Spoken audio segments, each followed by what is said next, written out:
in this video, I'm going to make splits like I've made up splits all the way throughout the season, but I'm going to keep those splits in the same apiary. I've had so many requests for this video.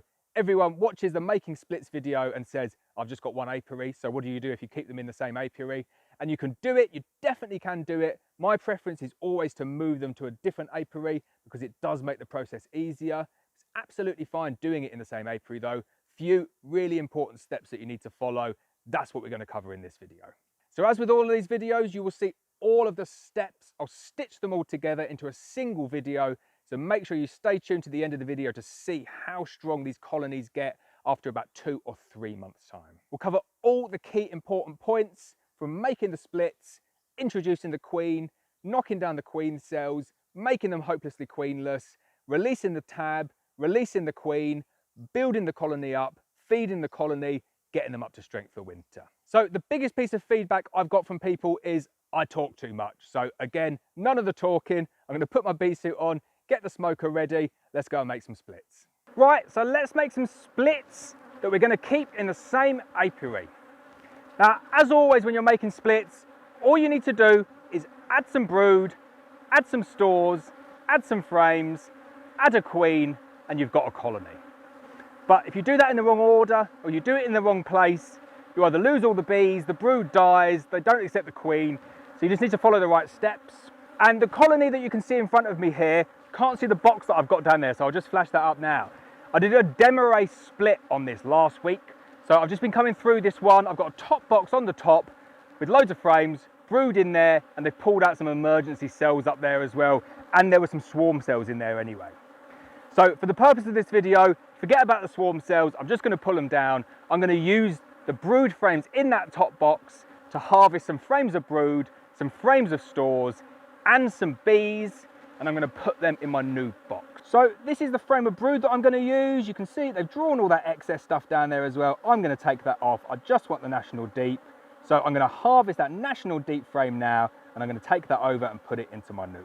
So there we go. I've got my frame of brood. I'm going to take that over with all of the bees. And because we're doing it from a demo split up top, we know that the queen's downstairs below the queen excluder. I don't need to worry about the queen. I know that all of these bees up here, completely queen free. I haven't got to worry about finding the queen or doing anything different. So I've got a frame of bees, a frame of brood, and I'm going to go and put that into my nuke.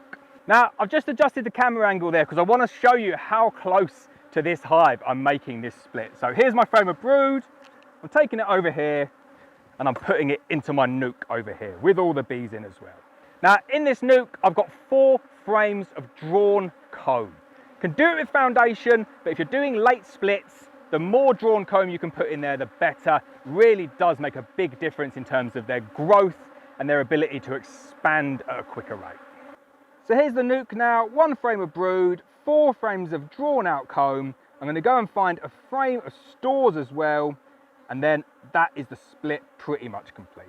So here's my frame of stores, nice, open, accessible stores. Amazing how much they pack in here. It really is quite incredible. 1 frame of stores. You can see the remnants of some brood around the edges there as well. I'm going to take that over with all of the bees, put that into my nuke. So there we go, frame of stores. I'm just going to move it a couple of meters over here, taking that into my nuke now. Now, we're pretty much done in terms of making up the nuke. Couple more things we need to do though. The first thing I would do in terms of a recommendation when you're making splits in the same apiary, face the entrances the other way round. So the original hive is facing out that way. On my new hive, I'm going to face the entrance in the complete opposite direction. I want to confuse the bees as much as possible and make them reorientate as best as they can. So at the moment, the entrance is facing that way. I'm going to turn that round and have the entrance facing the opposite way to that hive. The next thing you need to do is when you're making splits and you're taking them to a different apiary, you assess how many bees you're putting in the splits, you put the lid on, transfer them off to the new apiary, you get there and every single bee will reorientate back to that nuke. In a situation like this, you will get drift. 100% you will get drift, and you'll get a reasonable amount of drift as well. So I would say a good rule of thumb is to go for about 50% more bees than you want to make in the split, and assume that 50% of the bees are going to go out and fly back to that old hive. So we're going to stock this hive up now. We're going to shake in loads of bees from that demo split. no queens in there, going to shake in a ton of bees, 50% more than I normally would making up a 2-frame split. So there we go, a really, really well-stocked nuke, and there's more bees in there than that. Loads of them are just rushed down, trying to get out of this heat. Really, really well-stocked. So we've got 4 frames of drawn-out foundation, drawn comb, 1 frame of brood in all stages, as capped as it can possibly be, definitely no queen cells, 1 frame of stores, and now we're going to add a mated queen. So here's my mated queen. You can't quite see her in there, but there is a mated queen in there, just hiding away near that fondant. There she is. You can just see her walking along now. Only a couple of attendants in there, but that doesn't matter. The cap is well and truly still on. I'm going to take that queen now, and I'm going to pop that into the middle. So important. When you're making splits in your same apiary, make sure you put a queen in there. Don't leave them 7 days to go queenless. And I know that these have been used on a demarré split anyway, so that frame of brood that I put in there, these are effectively hopelessly queenless already. But the technique that I use when I'm doing splits in the same apiary is the same technique. I'm going to leave this queen in the nuke, sealed for 7 days. I'm going to come back, check to see if there's any queen cells, which I know there won't be because they're hopelessly queenless already. And then I'm going to pop the cage, and then I'm going to let the queen come out. By putting the queen in at day 0, on the second that you make the split, you're going to attract and keep so many of those nurse bees because they've got capped brood, but you need something else to keep them in there to attract the bees to stay here. If you don't put the queen in, they're very likely to abscond. At least that's what I've learned from my experience. So I'm going to pop the queen in now, in between the frame of brood and the frame of stores with the cap on, close it up, leave it for 7 days. So there's my nuke now. I know it doesn't look like there's lots of bees in there. Believe me, that is full to the brim with bees. They've all just gone down to get out of the heat. I've got my queen in the middle there. She's fully capped. And all I need to do now is close that nuke up. So then take your lid, get the bees off from around the edge, get your lid on, and then you think, that's it, job's done. Definitely not. If you leave it like this, you will lose, I reckon, 90% to 95% of the bees. You'll still get a few stragglers in there hanging onto the queen. But what you need to do is you need to confuse the bees and get them to reorientate. You need to do it or they'll just fly out over there and come back to the old hive. And there's numerous ways you can do that. One way I would suggest is you just block them in for, say, a weekend. Definitely don't go blocking them in when it's warm like it is at the moment because they will just overheat. It's just not worth the risk. So you can do that. You can block them in for like 2 to 3 days, and then they're just so confused that they will reorientate and you'll probably lose only like 10 or 20% back as drifting. The way that I would prefer to do it though, especially when it's warm, is take some loose grass, fold it over a few times and just jam that into the entrance. And the idea with that is that you're blocking them in temporarily. It might take them a good few hours, might take them 24 hours to work out how to get through the grass. They'll push it out, but what will happen is as they're going out through the grass, they're thinking this isn't normal, we need to reorientate. And like I said, you're not looking to get 100% of those bees to stay back there. You've put in an additional contingency to enable you to lose some, and that is the key to making splits in your apiary. So here's the grass stuck in there now. We've got a few bees still around the edge, but what you need to make sure is that when you're putting the grass in, you're not stuffing it right in and making it really difficult. You're kind of stuffing it in like that and just leaving it just there. See how it's almost falling out? What you want is the bees to manage to get that out within, say, 24 hours. And in their efforts to try and get it out, that is what's going to help them reorientate. So there we go. We've successfully made a split and we've kept it in the same apiary. And as with all of these videos, don't go anywhere yet. I'm going to show you this process all the way through. So I'm going to leave that 7 days. I'll come back, check for queen cells. Probably not going to be any. I'll knock down any queen cells if I see them, pop the cage, release the queen, give them another 7 days, just because I'm here every 7 days and I don't like checking them unnecessarily. And then after 14 days, I'll come back, I'll show you the amount of bees that we've retained in this split, I'll show you the frame of brood, the frame of stores, and hopefully we'll see the eggs and we'll see the queen. So I'll fast forward a week and we'll come back, see how we're getting on. Right, so it's 8 days later. I've got my 2 splits that I made in the same apiary.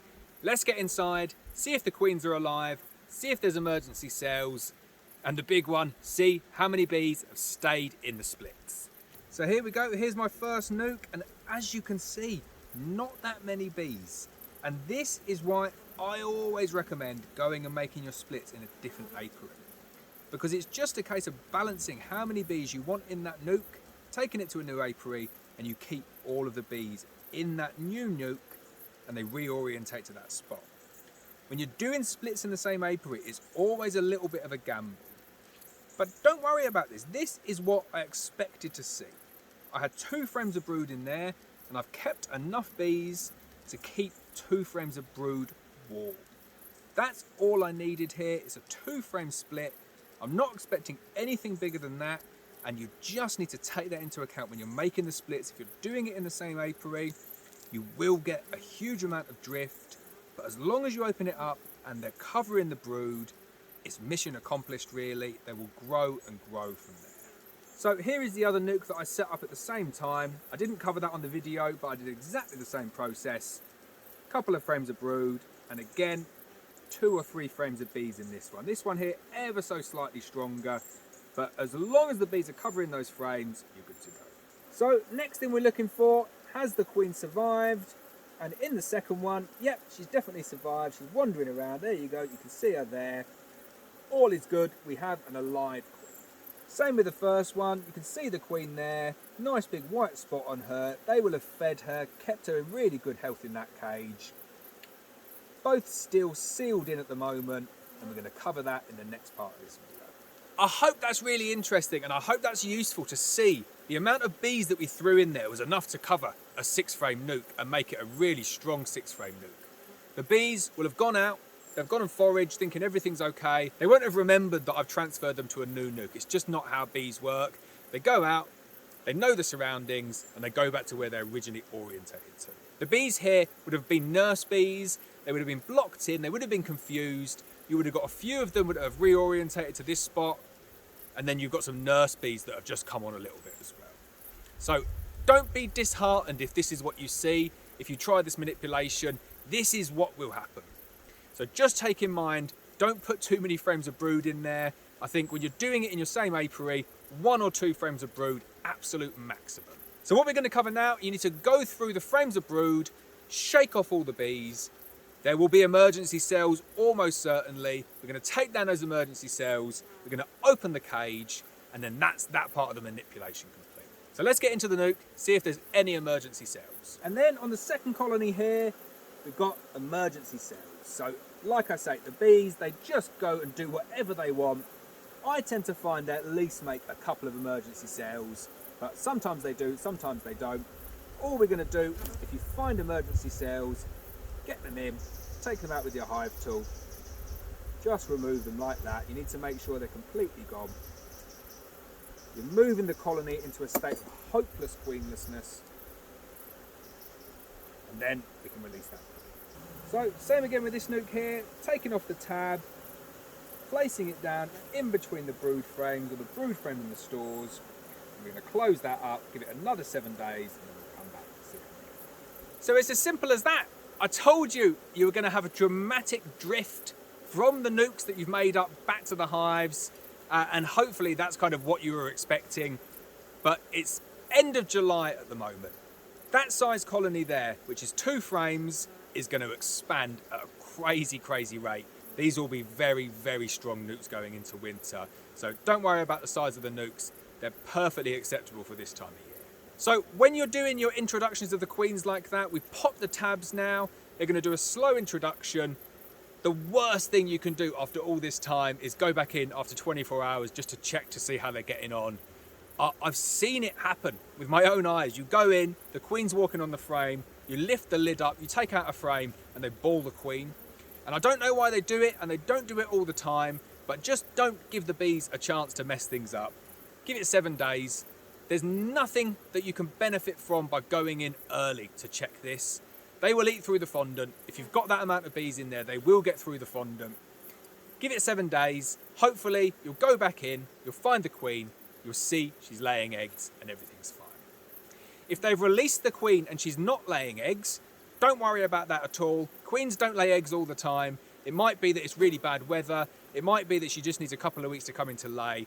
Don't worry about that. Just close them back up. 7 days later, see how they're getting on. So we'll fast forward 7 days, see if both of these queens have come out and if they're laying eggs. Right, so it's been 7 days. We're going to check the splits that we made in the same apiary. Hopefully the queens have been released. Hopefully they've started laying, and then we can look to see how these colonies will expand. So there's a little bit of growth from last week. That's just due to all of the brood emerging from those 2 brood frames. We're probably split over 3 frames now. It's a decent sized nuke at this point of the year, very early August at the moment. Let's get inside, see if that queen's been released and see if we can find any eggs.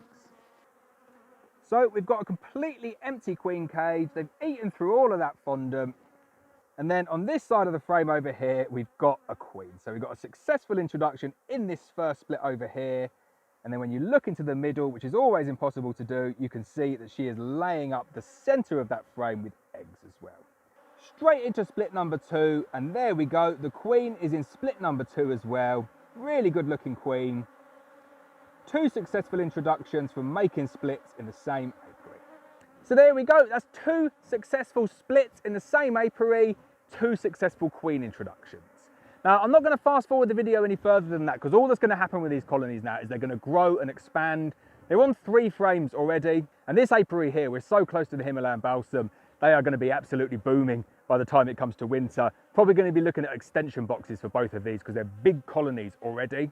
So there's no need to cover it any further in this video, but I've showed you how to make splits within the same apiary, take into account all of the points that we've discussed in this video, and it will leave you with really strong splits going into winter.